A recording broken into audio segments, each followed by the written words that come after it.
नमस्कार।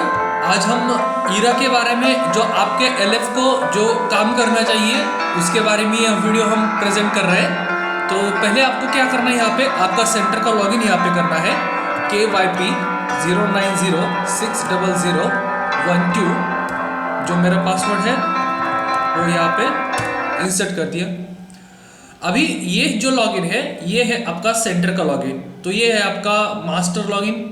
इसमें आपको download course, download learner data, learner login detail और जो बच्चों का टेक ए चैलेंज का जो स्कोर होता है वो होता है चैलेंज वाइज रिपोर्ट में। तीसरी इसमें से और एक चीज़ है कि आपको डेली डेटा अपलोड करना है और डेली आपको उसका बैकअप भी लेना है। जब कभी आपका सर्वर क्रैश हो जाए तो आपको यहाँ से आपको उसका बैकअप लेना है। तो आज हम जानते हैं यहाँ पे कि डाउनलोड कोर्स क्या होता है और उसके बारे में डाउनलोड कोर्स कैसे किया जाता है। जब भी कोई नया अपडेट आता है तो आपको क्या करना है, यहाँ पे डाउनलोड कोर्स पे जाना है। जैसे आप डाउनलोड कोर्स पे जाते हो तो डाउनलोड कोर्स के लिए आपको इंटरनेट वहाँ पे कंपलसरी चाहिए। तो हम डाउनलोड कोर्स पे चले गए। डाउनलोड कोर्स पे चले जाने के बाद यहाँ पे हमें क्लिक करना है तो सभी इसमें ऑटोमेटिक मार्किंग आता है। आपको रेफरेंस मटेरियल डाउनलोड करना है तो आप रेफरेंस मटेरियल पे क्लिक कर सकते हैं। आपको कंटेंट डाउनलोड करना है तो आप कंटेंट डाउनलोड पे भी क्लिक कर सकते हैं। बट कंटेंट डाउनलोड करना इतना पॉसिबल नहीं है जो आपको आपका शीशा उसके हार्ड डिस्क से आपको वो कॉपी करके देगा। आपको सिर्फ रेफरेंस मटेरियल डाउनलोड करना है और उसके साथ आपको डाउनलोड करना है यह है कोर्स अपडेट। तो इस तरह से आप क्या कर सकते हैं, डाउनलोड में जाके इस तरह से आप क्या कर सकते हैं, इसको डाउनलोड करके कोर्स को आप डाउनलोड कर सकते हैं। हम अब होम पे आते हैं। दूसरी इंपॉर्टेंट चीज़ है कि आपको जब आपको कोई नया बैच स्टार्ट हो तो आपको पहले कोर्स डाउनलोड करना है और उसके बाद आपको वहाँ पे आपका लर्नर जो है वो डाउनलोड करना है। तो लर्नर डाउनलोड कैसे करना है ये हम देखने वाले हैं। आपको यहाँ पे होम पे क्लिक करना है।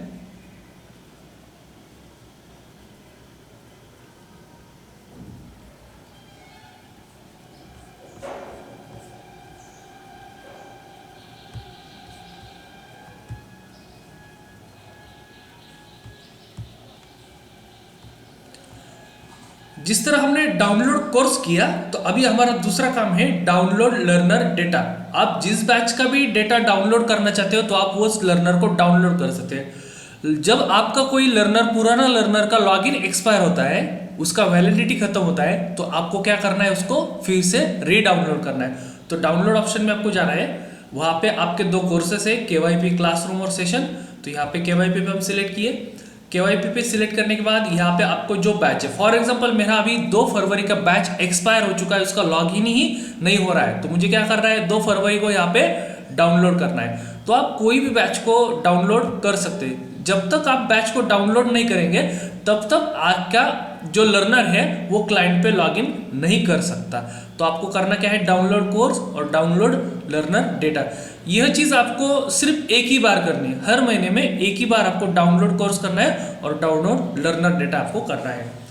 अभी हम दूसरी चीज़ आपको बता रहे हैं कि जब आप बच्चों को डाउनलोड करते हो तो उनका ID पासवर्ड आपको कैसे निकालना है।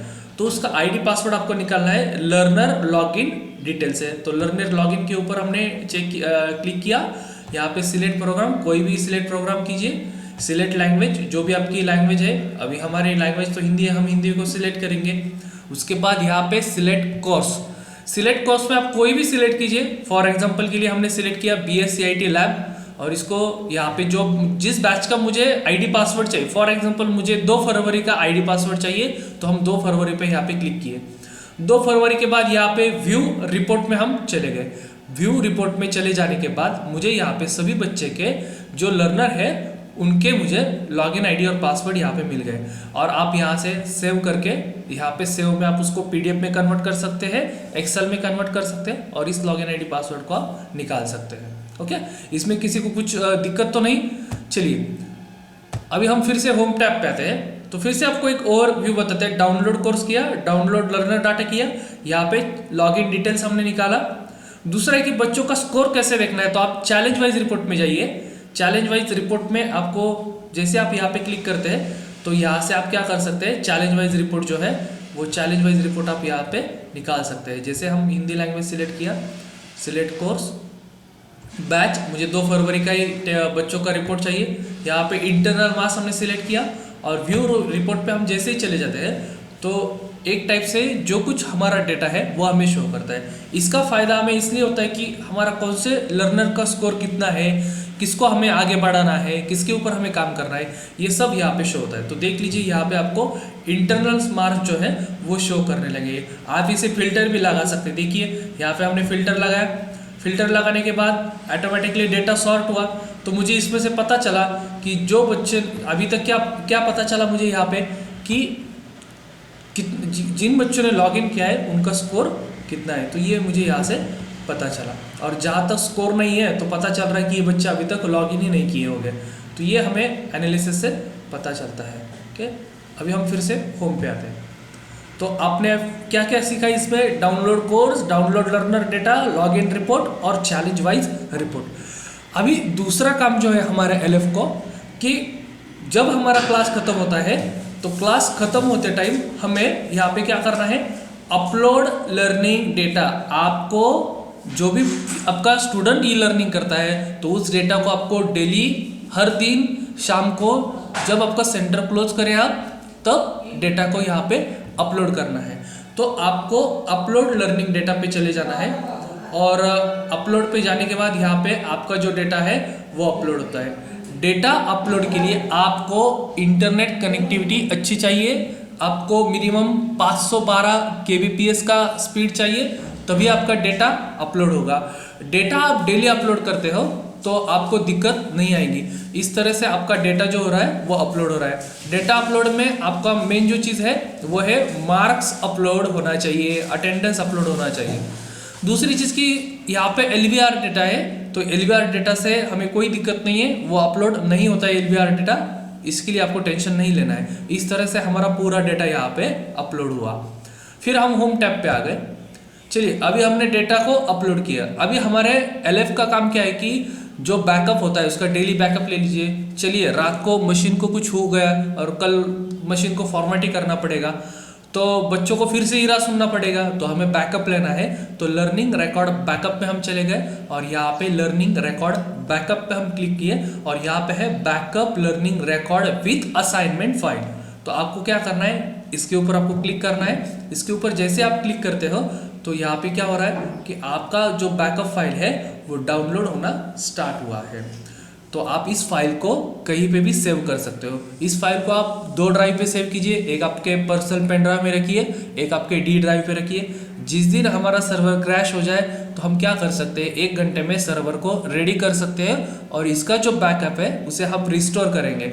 रिस्टोर करने के बाद जिस सेशन तक लास्ट बच्चा है वही से ही क्या होगा, इरा स्टार्ट होगा। नहीं तो आपके पास बैकअप नहीं होगा तो आपको बच्चों को फिर से पहले सेशन से आपको स्टार्ट करना पड़ेगा। ये चीज़ इसमें इम्पोर्टेंट है। और दूसरी एक इम्पोर्टेंट आपको क्या करना है चीज़ इसमें से कि आपको आपके ईरा के सर्वर को डेली इंटरनेट आपको देना है, यानी 5 मिनट के लिए 10 मिनट के लिए आपको देना है। देखिए इस तरह से क्या हुआ है, बैकअप फाइल हुई है। तो अभी हम हमारा बैकअप जो है वो हमारे ई ड्राइव पे यहाँ पे सेव कर रहे हैं। तो इस तरह से क्या हुआ, हमारा बैकअप यहाँ पे सेव हुआ है। तो LF के जो लॉगिन जो है सेंटर LF के लॉगिन में आपको हम फिर से ओवरव्यू बताते हैं। डाउनलोड कोर्स करना, download learner data, learner login detail, challenge wise report, उसके बाद यहाँ पे डेटा अपलोड करना और यहाँ पे आपको डेली बेसिस पे बैकअप आपको लेना है। ओके, तो इसमें आपको कोई दिक्कत नहीं, इसी तरह से आप अपना काम कीजिए। ओके, धन्यवाद। हम इसे अभी लॉग आउट करते हैं।